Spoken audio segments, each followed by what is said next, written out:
Olá pessoal, eu sou o professor Daniel Furtado da Faculdade de Computação da UFO e esta é uma videoaula da disciplina Programação para a Internet. O conteúdo que eu vou abordar nesta aula é uma introdução à linguagem de estilo CSS e é uma continuidade das aulas anteriores que envolveram a linguagem HTML. Eu vou introduzir o CSS, vou apresentar os principais seletores e algumas propriedades básicas relacionadas a texto e fonte. Bom, então, para começar, o que é CSS? A linguagem CSS é uma linguagem de estilos utilizada para se definir aspectos de apresentação de páginas web. E é um acrônimo para Cascade Style Sheets, ou folhas de estilo em cascata. Enquanto o HTML se preocupa com o conteúdo propriamente dito da página, a CSS se preocupa com os estilos visuais de apresentação desse conteúdo. Então, a CSS, quando usada adequadamente, ela possibilita que o conteúdo propriamente dito da página e os estilos de apresentação desse conteúdo sejam trabalhados, mantidos de forma separada, o que é algo bastante positivo, porque a manutenção dessas duas partes pode ser feita de forma independente. A CSS é mantida por uma equipe dentro do consórcio W3C, denominada de CSS Working Group. Por que estudar CSS? Bom, para começar, CSS é uma tecnologia de base, assim como o HTML e JavaScript.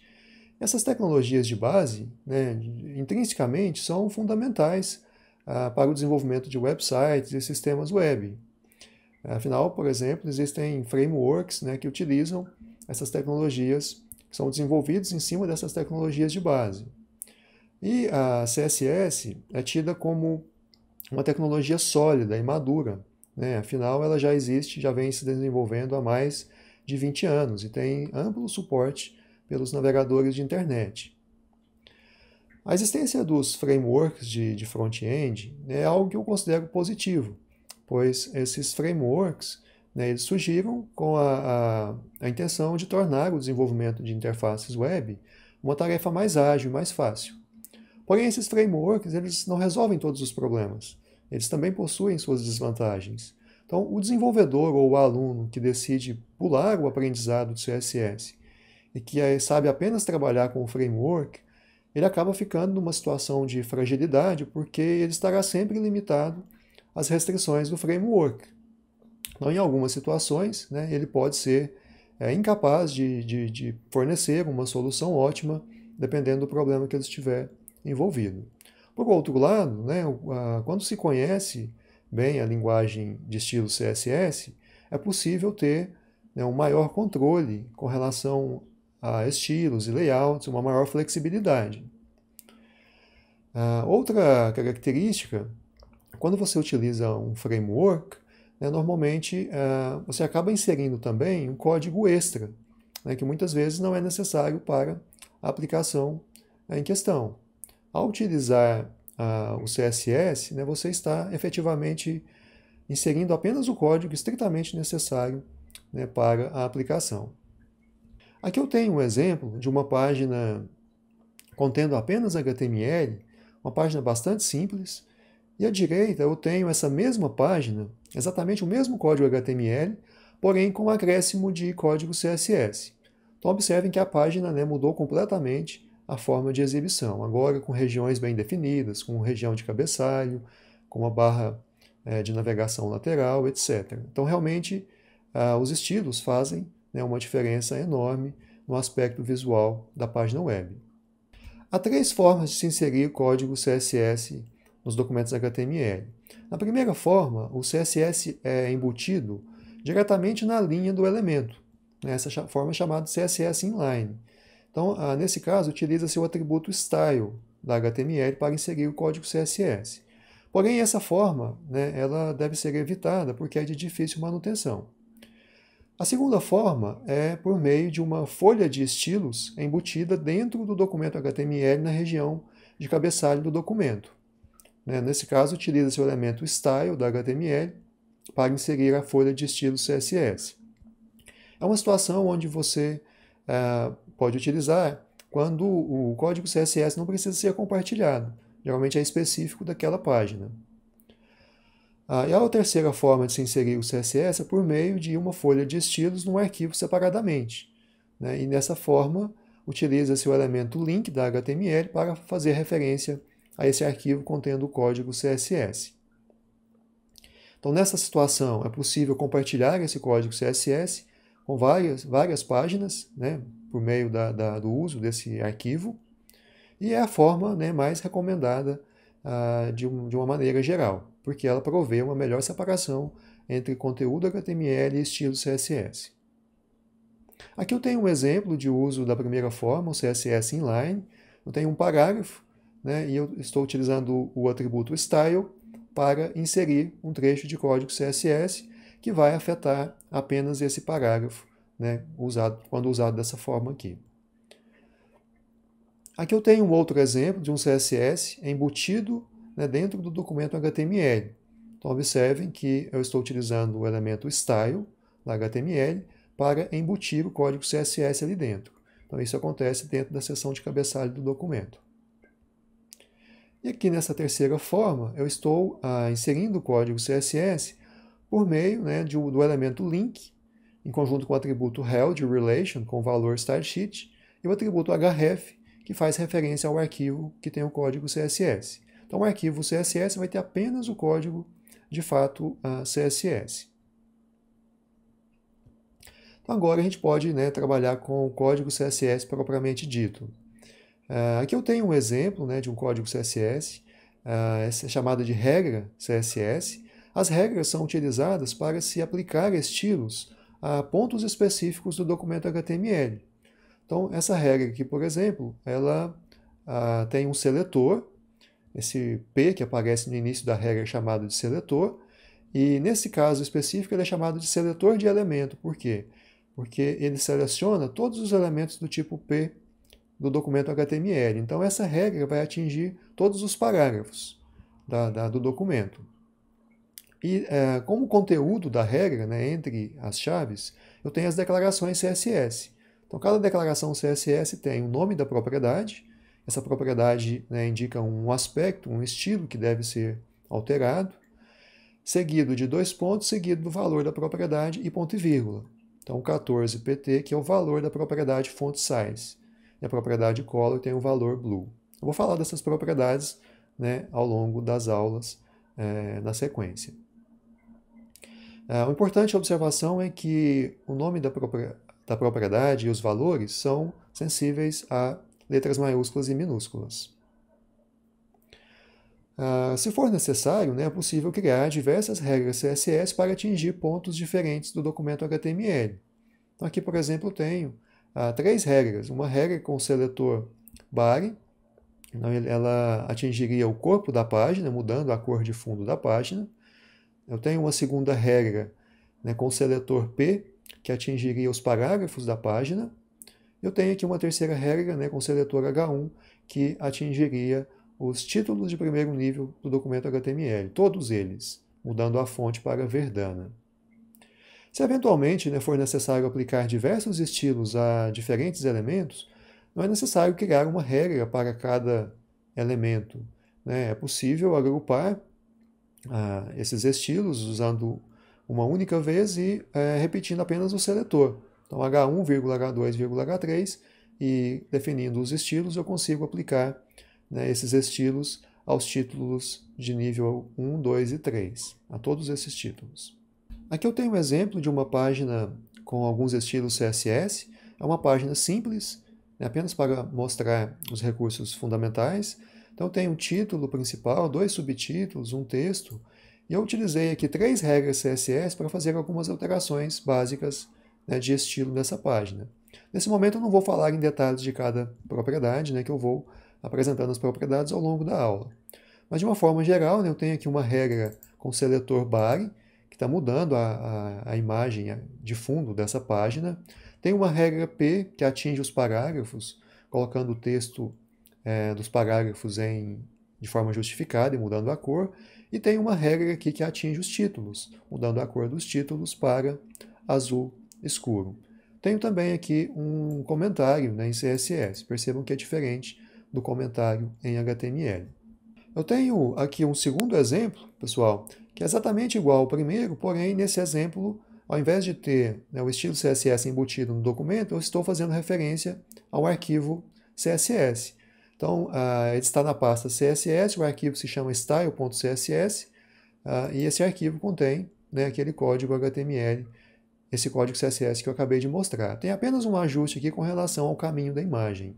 Ao longo do material de aula, eu vou utilizar o CSS embutido na planilha apenas por questões de, né, simplicidade para mostrar os exemplos.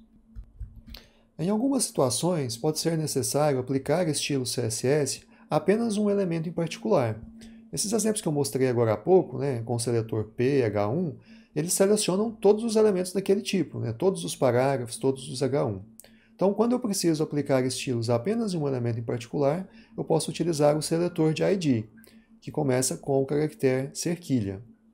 Então, aqui eu tenho um exemplo, supondo que eu tenho 2 parágrafos na página e que eu queira aplicar estilos a apenas o primeiro deles. Então, eu posso fornecer o nome de identificação para esse parágrafo, utilizando o atributo ID, como feito aqui, usando o nome par1, e posteriormente eu criei uma regra CSS com o seletor cerquilha par1, que vai atingir apenas o primeiro parágrafo. Então, esta regra, usando o seletor de ID, vai atingir apenas o primeiro parágrafo e o segundo não. O resultado seria, o primeiro parágrafo, né, aparece centralizado, em vermelho, e o segundo não é afetado. Uma outra forma de selecionar os elementos é utilizando o seletor de filho. O seletor de filho é usado na situação onde você precisa selecionar os elementos que são filhos de um outro elemento. Por exemplo, eu tenho aqui uma regra com o seletor li maior a. Então, esta regra, utilizando o seletor de filho, eu consigo selecionar todos os elementos a que são filhos de elemento li. Então, para que o link seja selecionado, ele precisa estar dentro diretamente de um elemento li. Então, aqui no exemplo, eu tenho um link que não aparece dentro de uma lista, de um item de lista, então ele não é selecionado. E eu tenho o link 2, que está dentro de um li, essa seria selecionado e afetado pela regra, assim como o link 3. Um outro tipo de seletor, um pouco diferente do seletor de filho, é o seletor de descendente. Então, enquanto o seletor de filho utiliza o caractere de maior, o seletor de descendente usa só um espaço. O seletor de descendente é um pouco mais abrangente e seleciona todos os elementos de um determinado tipo que aparecem dentro de outro. Então, vejam um exemplo. Com a regra div espaço a. Então, essa regra seleciona todos os elementos a que aparecem dentro de elementos div. Então, aqui nesse exemplo, o primeiro link não seria selecionado, porque ele não está dentro de um div. O segundo link ele seria afetado pela regra, porque ele está dentro de um div, assim como o terceiro link. Agora, percebam que o terceiro link, né, ele não está diretamente dentro da div, ele está dentro de um section, que por sua vez está dentro da div. O seletor de descendente inclui esse link na seleção. Se fosse o seletor de filho, que eu mostrei agora há pouco, esse link 3 não seria afetado. O seletor de irmão adjacente é utilizado em situações onde você precisa selecionar um elemento que aparece imediatamente depois de outro. Então, uma regra do tipo, né, x mais y afetaria o elemento y caso ele esteja imediatamente depois do elemento x. Então, vejam um exemplo. Com a regra h1 mais p, então eu consigo selecionar, essa regra vai afetar os parágrafos P que aparecem imediatamente depois de um H1. Ou seja, o P precisa ser irmão de H1, mas precisa aparecer logo depois do H1.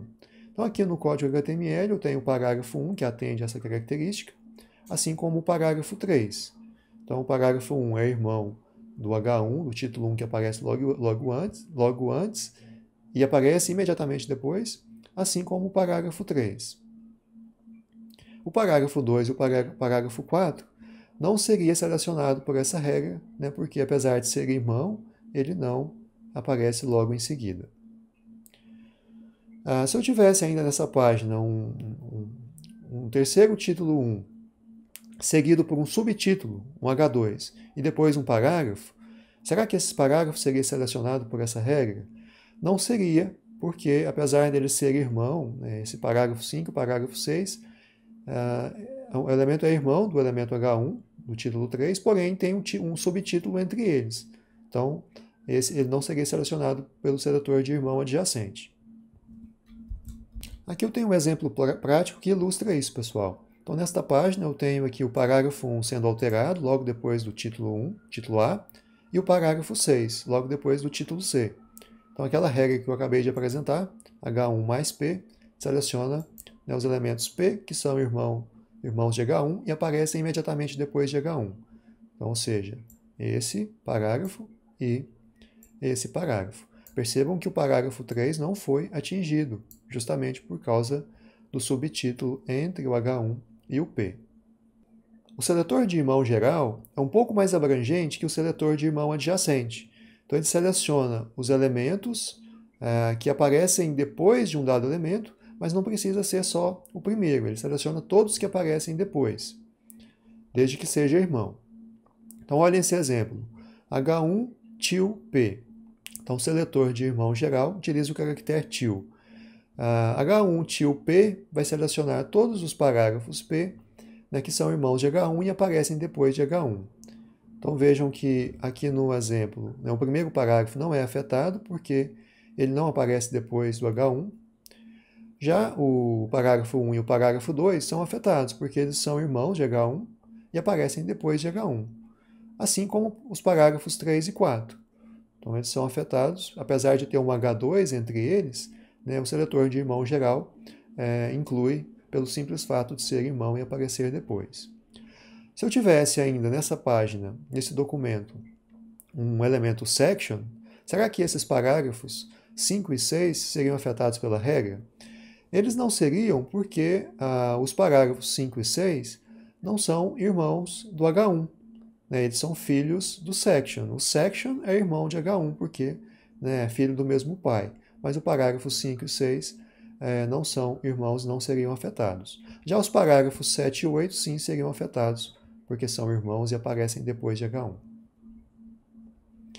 Na CSS, em algumas situações, é preciso utilizar o seletor de atributo. O seletor de atributo, ele envolve alguma condição envolvendo um atributo do elemento. Por exemplo, com a regra input e entre colchetes required. Então, o seletor de atributo, ele inclui, né, essa condição entre colchetes depois do nome do elemento.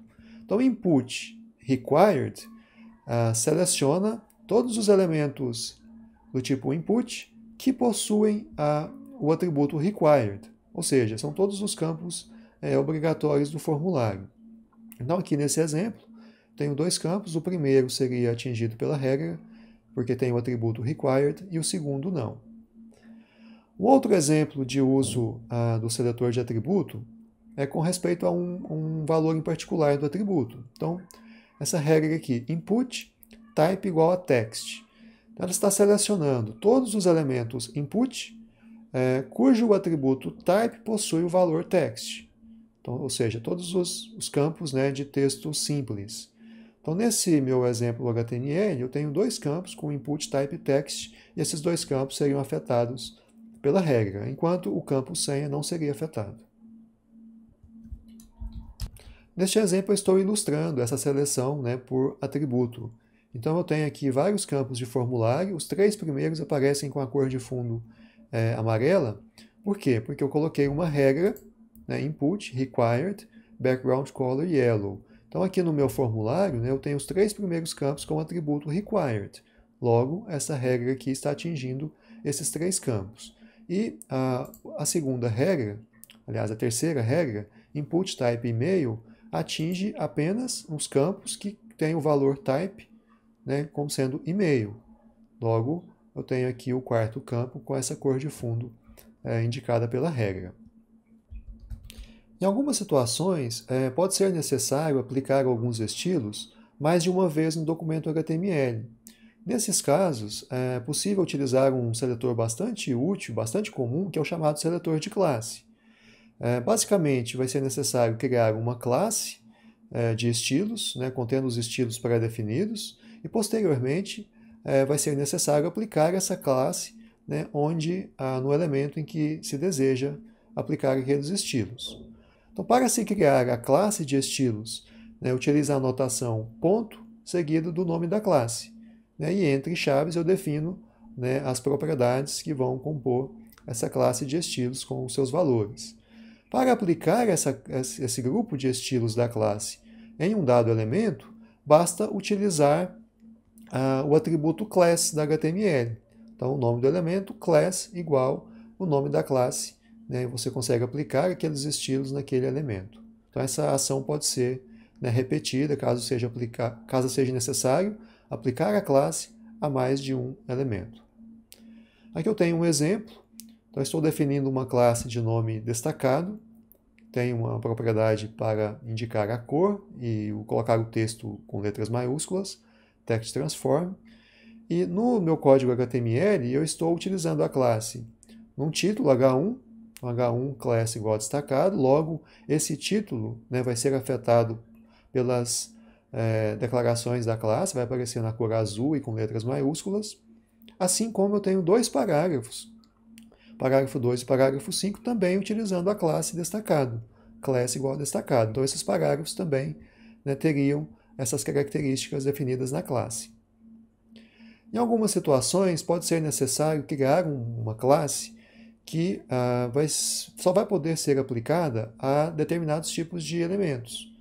Então, nesse caso, eu preciso colocar o nome do elemento, ponto, nome da classe. Vejam esse exemplo. Eu tenho uma regra, né, com o seletor p.destacado.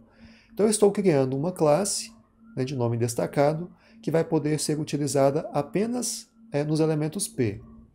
Então, se eventualmente essa classe, né, for utilizada no H1, como nesse exemplo aqui, simplesmente não vai ter efeito. Então, esse título não vai aparecer, não vai ser alterado com as características dessa classe. Mas o parágrafo, sim, né, o P, fazendo uso da classe, ele vai ser destacado conforme a definição da classe. A vantagem de se ter classes, né, para elementos específicos é que, eventualmente, você pode utilizar o mesmo nome da classe com características diferentes para elementos diferentes.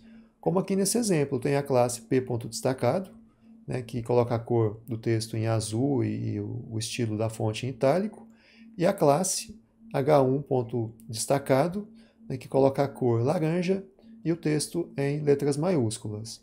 Então, se eu uso essa classe em elementos diferentes, por exemplo, o H1 está utilizando a classe destacado e o P está utilizando a classe destacado.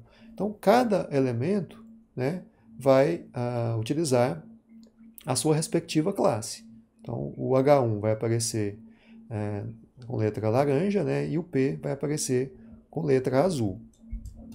Aqui eu tenho um exemplo de uso de classe, pessoal. Eu tenho um título e 4 parágrafos, né, sendo que 2 desses parágrafos estão utilizando a classe destacado.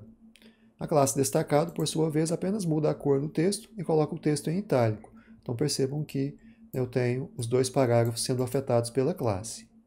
Nesse segundo exemplo, eu tenho 2 classes, né, cada uma para um tipo de elemento.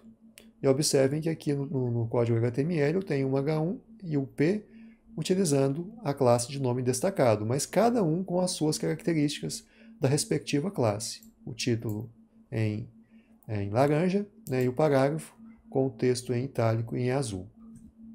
É possível utilizar outros seletores em conjunto com classes.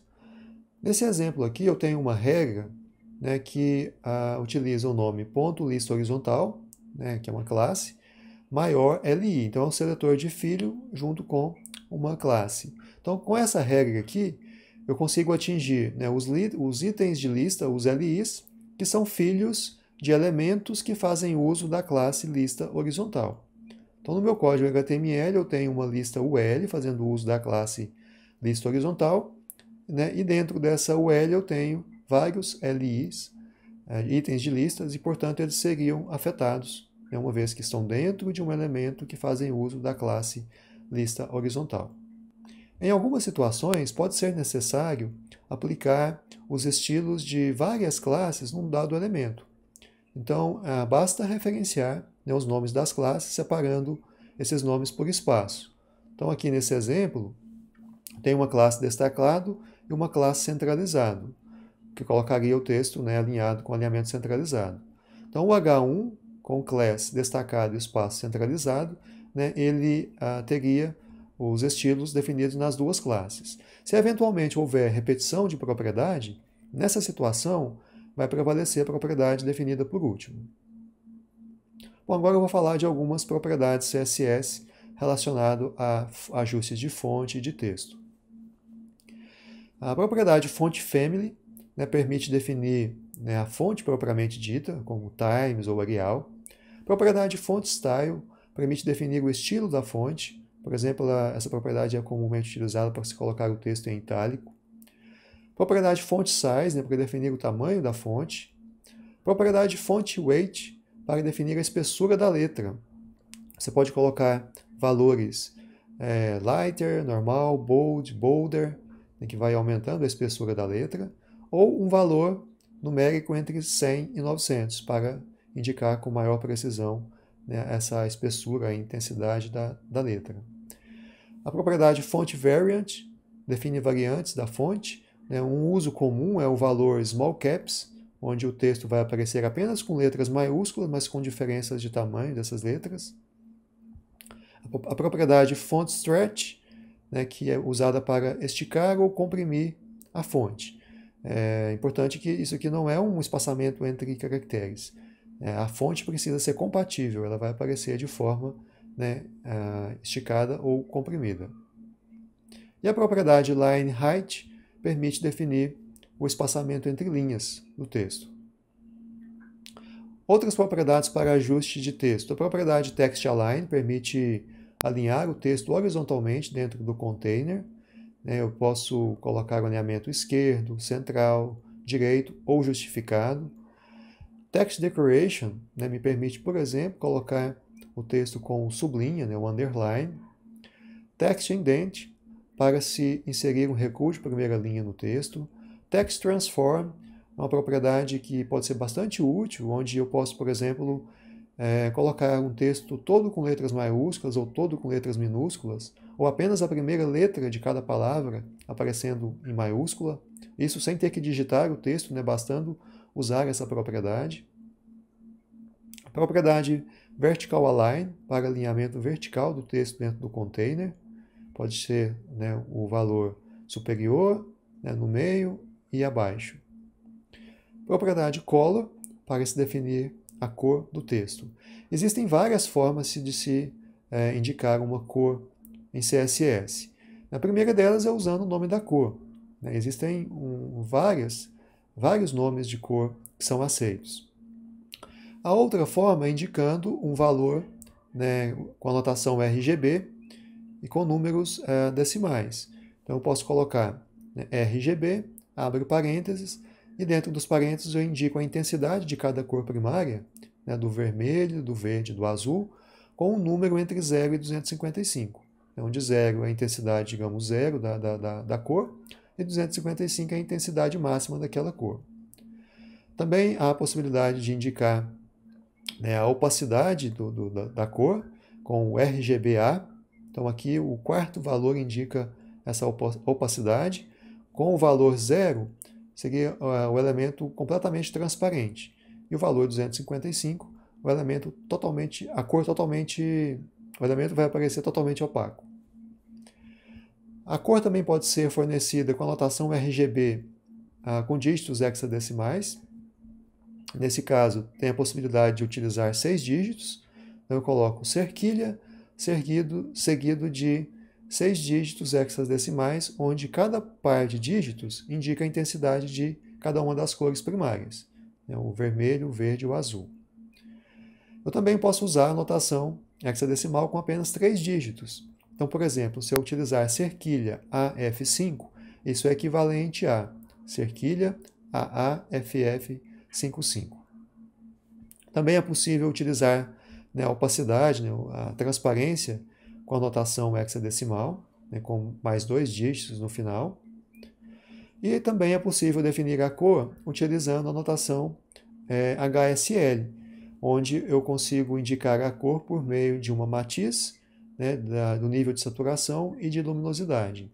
Então eu preciso colocar HSL e entre parênteses eu defino esses três valores. A matiz, na verdade, é um ângulo, é um valor entre 0 e 360. E a saturação e a luminosidade são percentuais, valores entre 0 e 100%. Importante entender, pessoal, que nos editores de HTML e CSS normalmente possuem recursos para a escolha, né, e manipulação de cores. No Visual Studio Code, pessoal, quando eu passo o ponteiro do mouse em cima de um nome de cor, eu consigo, né, ele mostra uma interface onde eu posso escolher a cor de forma, né, mais detalhada e amigável. E aqui em cima, quando eu clico na barrinha, ele muda as formas, né, a sintaxe de exibição daquela cor. Então, por exemplo, se eu colocar em HSL, essa barrinha lateral eu consigo escolher basicamente a matiz, né, e na outra parte eu consigo escolher a luminosidade e a saturação da cor. Eu coloquei um exemplo aqui apenas para ilustrar que uma determinada cor, exatamente a mesma cor, ela pode ser especificada de diversas formas. Então, por exemplo, aqui o parágrafo. Posso informar a cor azul, em hexa, com RGB, em decimal. Todas essas cores correspondem exatamente à mesma cor. A propriedade Font Family me permite indicar não apenas uma, mas uma lista, né, de possíveis fontes. A próxima fonte ela é utilizada pelo navegador, a próxima fonte dessa lista, se eventualmente a fonte anterior, né, não estiver disponível no computador do usuário. Então, por isso, é recomendado terminar essa lista de fontes com o nome de família genérica de fonte, como foi feito aqui colocando o serif. Então, existem vários tipos de fonte, né? A fonte do tipo sans serif é uma fonte que não tem os prolongamentos nas extremidades, como Arial, né, e Verdana. As fontes do tipo serif, então essa família são fontes que têm esses prolongamentos, como a fonte Times. E uma outra família é a fonte monospace, onde todos os caracteres, né, possuem a mesma largura. Então é comum o uso de fontes monospace, como Corrienil e Consolas, nos editores de programação, porque a indentação do código, né, vai ser feita da forma correta. Com relação a tamanhos de fonte, existem diversas formas de você especificar o tamanho da fonte. Existem unidades de tamanho absoluto. Uma unidade de tamanho absoluto, ela vai fazer com que o texto no navegador do usuário apareça sempre do mesmo tamanho, independente das configurações de tamanho de fonte padrão que o usuário colocar no navegador. Essas unidades de tamanho absoluto também não dependem do tamanho da fonte do elemento pi. Alguns exemplos são o tamanho em pixels, quando você coloca um valor em px, né, para o tamanho da fonte. O tamanho em pontos também é uma unidade de tamanho absoluto. E quando você utiliza as palavras-chave como extra small, small, large, extra large, são formas, né, de se definir o tamanho da fonte de maneira absoluta. É importante ter cuidado, ter cautela ao utilizar essas unidades de tamanho absoluto, porque ao utilizar essas unidades você acaba desprezando as configurações particulares de tamanho de fonte padrão que o usuário define no seu navegador. Então, se eventualmente for uma pessoa com deficiência visual e aumentar o tamanho da fonte padrão do navegador, o website, né, não vai responder a essa mudança. Então, ele vai ignorar esse tamanho definido pelo usuário e vai apresentar a fonte sempre naquele tamanho absoluto definido pelo desenvolvedor. Já os tamanhos de fonte relativo, né, eles podem depender das configurações de fonte do navegador e também eles podem depender do tamanho da fonte definido no elemento pi. Exemplos são quando você utiliza a unidade em, rem, porcentagem ou os valores, né, larger e smaller. Vou mostrar agora em um pouco mais de detalhes essas unidades relativas. Por exemplo, o tamanho em. Ao utilizar a unidade em, né, você está definindo um tamanho relativo à fonte corrente, ou seja, ao tamanho de fonte que foi definido no elemento pi. Por exemplo, se você colocar, né, numa classe o tamanho 2em, você está definindo que a fonte vai aparecer no elemento onde fizer uso da classe como sendo o dobro do tamanho da fonte do elemento pi daquele elemento. Já quando você utiliza a unidade rem, você está utilizando um tamanho relativo ao tamanho da fonte definido no elemento raiz, no HTML. Então, se eventualmente você modificar o tamanho da fonte no HTML, ao utilizar a unidade rem, né, você está fazendo uma mudança, né, relativo àquele valor, aquele novo valor que foi definido no HTML. Mas se você não mudou o tamanho da fonte no elemento raiz HTML, então a unidade rem ela vai depender do tamanho da fonte ajustado lá nas configurações do navegador. Eu vou mostrar isso no exemplo daqui a pouco. E também, né, outras unidades relativas são larger, smaller e o porcentagem. Então, eles são relativos ao tamanho da fonte do elemento pi. Nesse exemplo, eu tenho duas classes. A classe médio, que faz uso de um tamanho de fonte absoluto, 16 pixels, e a classe grande, que utiliza o tamanho relativo 2em. Agora, suponha que eu tenho um código HTML, um elemento main, fazendo uso da classe médio. Qual vai ser o tamanho da fonte dentro desse elemento main? Ora, na classe média eu tenho font size 16px, então esse texto vai aparecer, né, com tamanho 16px. Se eu tiver dentro desse main um outro elemento section, utilizando a classe grande, qual vai ser o tamanho da fonte aqui dentro? Ora, como na classe grande eu tenho um tamanho relativo 2em, que é relativo ao tamanho do elemento pi, então eu vou ter aqui dentro um texto no tamanho 32 pixels. Por quê? Porque o tamanho da fonte do pi, que é o main, é de 16 pixels. Então aqui dentro vai ser 32 pixels. Se eventualmente eu tiver dentro desse section um outro elemento, um article, também usando a classe grande, qual vai ser o tamanho da fonte aqui dentro?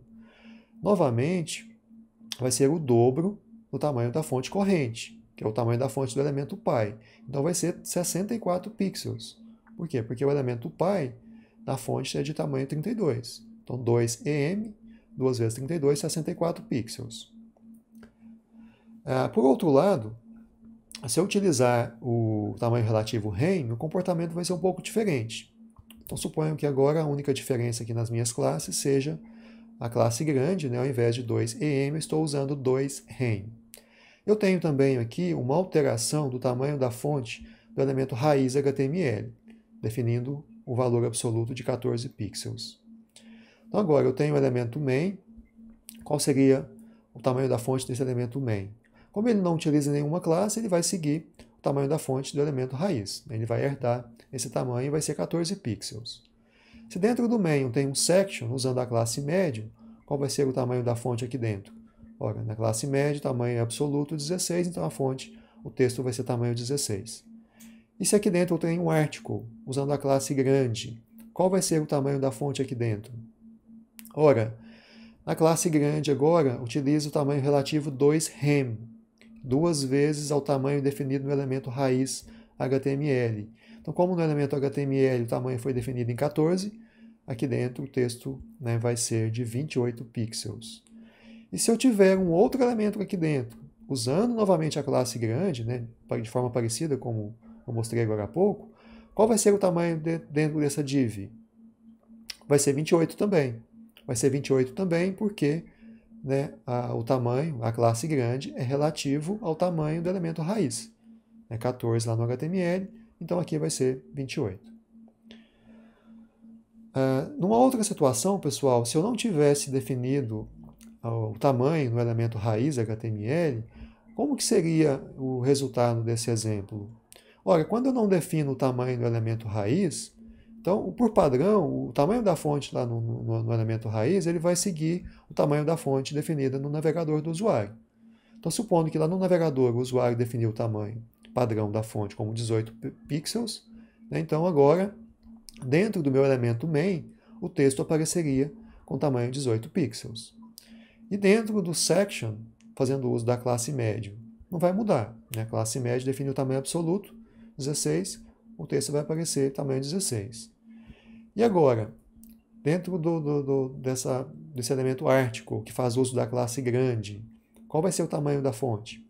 Ora, classe grande 2rem, 2 vezes o tamanho da fonte do elemento raiz. Como o elemento raiz segue as configurações do navegador, se não for alterado, então é 18. 2 vezes 18, 36.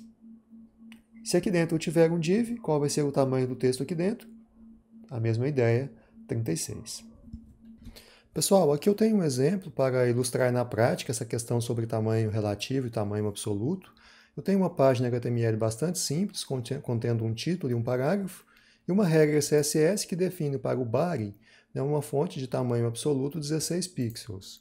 No outro arquivo, eu tenho o mesmo código HTML, porém com a diferença de ter agora a fonte utilizando uma unidade relativa 2rem. E essas páginas estão abertas aqui no navegador, a página com tamanho absoluto, a página com tamanho relativo. Eu tenho também aqui uma aba do Google Chrome que me permite ajustar o tamanho padrão da fonte. Então, se eu aumentar, está aqui 16, o tamanho padrão, se eu aumentar para 44, 48, por exemplo, percebam que a página que utiliza o tamanho absoluto permanece com o texto do mesmo tamanho, enquanto a página que utiliza o tamanho relativo agora apresenta o texto enorme. Se o tamanho base foi definido em 48, 2rem, 2 vezes isso, o texto vai ficar realmente muito grande. Pessoal, todos esses estilos relacionados à fonte que eu acabei de mostrar, font family, style, tamanho, variante, todos eles podem ser definidos por meio de uma única propriedade, que é a propriedade fonte. A CSS possui algumas propriedades especiais, são chamadas de propriedade abreviada, ou do inglês Shorthand Property. Essas propriedades abreviadas permitem definir diversos aspectos utilizando uma única linha de código. Então, por exemplo, com a propriedade abreviada fonte, eu consigo definir numa única linha todos esses aspectos das propriedades constituintes. Font family, font style, até o font height. Então, por exemplo, eu poderia definir fonte, 18 pixels e Verdana. Numa única linha eu defino o tamanho e a fonte. Ou ainda, negrito, 16 pixels, Geórgia. Ou outro exemplo, fonte itálica, 14 pixels, espaçamento entre linhas de 1,5, consolas. Então essas fontes, essas propriedades abreviadas normalmente possuem uma variedade grande de sintaxes diferentes de uso. Aqui eu coloquei a sintaxe completa. Então, se eu quiser, eu posso definir todas essas características, que eu tenho um exemplo que faz isso, onde eu defino o estilo da fonte, a variante, o stretch, o peso da fonte, o tamanho, o entre linhas e o font family. Porém, ao usar essas propriedades abreviadas, eu preciso ter cuidado porque há várias restrições. Então, por exemplo, apenas as propriedades font size e font family são obrigatórias. Os outros valores são opcionais. O font family, quando você informa, tem que ser o último dos valores. Os valores relativos a font size, font variant, font weight precisam vir antes do valor relativo ao font size. Se você colocar o line height, com relação ao espaçamento entre linhas, você precisa colocá-lo depois do tamanho da fonte, acompanhando o tamanho entre linhas com o caractere barra. Então todas essas restrições precisam ser seguidas. E um detalhe importante é que, ao omitir algum desses valores, a propriedade respectiva vai voltar para o valor inicial. Então isso é importante porque, dependendo do contexto de onde você usa, você acaba voltando um aspecto ali da fonte de forma sem saber exatamente como que isso aconteceu. Bom, pessoal, o que eu havia planejado para essa aula introdutória de CSS é isso. E na próxima aula a gente continua com muitos outros recursos e conceitos.